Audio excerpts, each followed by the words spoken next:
Assalamualaikum warahmatullahi wabarakatuh. Perkenalkan saya Felisanudin Febrianti dengan NIM 4422001044. Di sini saya akan menjelaskan tentang tantangan dan strategi dalam menghadapi era digital saat ini menurut pendapat saya.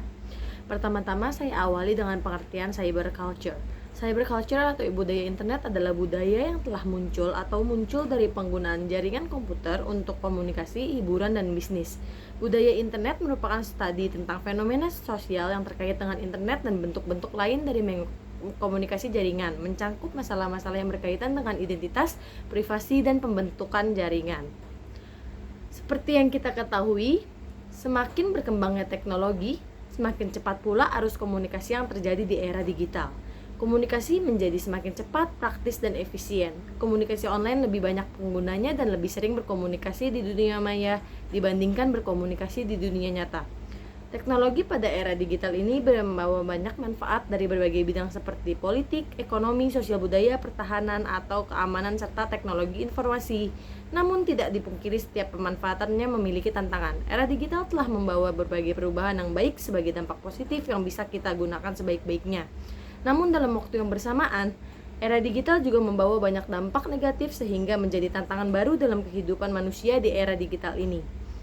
Pada era ini, manusia secara umum memiliki gaya hidup baru yang tidak bisa dilepaskan dari perangkat yang serba elektronik.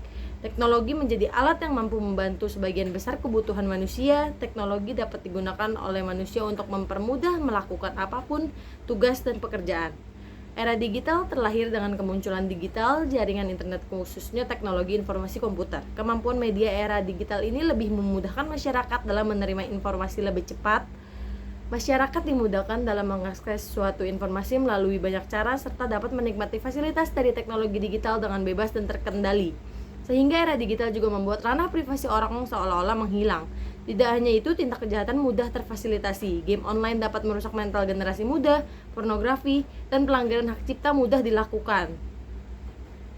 Era digital sendiri adalah suatu masa yang sudah mengalami pengembangan dalam segala aspek kehidupan dari yang tadinya analog menjadi serba digital atau menggunakan teknologi. Seperti yang kita tahu, saat ini sudah banyak kegiatan manusia yang sudah digantikan dengan menggunakan teknologi. Contohnya seperti membaca berita, tidak perlu lagi membeli koran, cukup dengan handphone dan mencari berita yang ingin dibaca melalui Google, maka akan banyak berita up to date yang muncul. Mengirim surat melalui kantor pos digantikan dengan mengirim melalui email, dan masih banyak lagi pekerjaan yang dulunya dikerjakan oleh manusia, sekarang sudah diganti dengan teknologi. Masyarakat juga dimudahkan untuk melaksanakan pekerjaan atau pembelajaran tanpa tatap muka secara langsung dengan menggunakan bantuan aplikasi online yaitu Zoom atau Google Meet. Sehingga pada era digital mendorong kita untuk berhubungan dengan dunia luar tanpa harus bersosial langsung. Kemudahan segala sesuatu dengan berbagai aplikasi dan teknologi justru menyebabkan suatu individu menjadi antisosial dan kurang percaya diri. Malas berinteraksi dengan individu lain secara langsung, tatap muka lebih asik dengan handphone dan game online. Akibatnya, minimnya nilai kepekaan sosial, kepedulian, dan empati pada sesama menghilang. Sehingga penggunaan media sosial secara berlebihan dapat menjadi bumerang yang memberi dampak negatif bagi penggunanya. Pada era digital ini, yang menjadi tantangan ialah kemajuan teknologi yang memudahkan semua orang untuk mengakses, membuat, atau menyebarkan informasi yang belum jelas kebenarannya. Apalagi jika hal tersebut berkaitan dengan suku, agama, ras, dan antar golongan atau sara.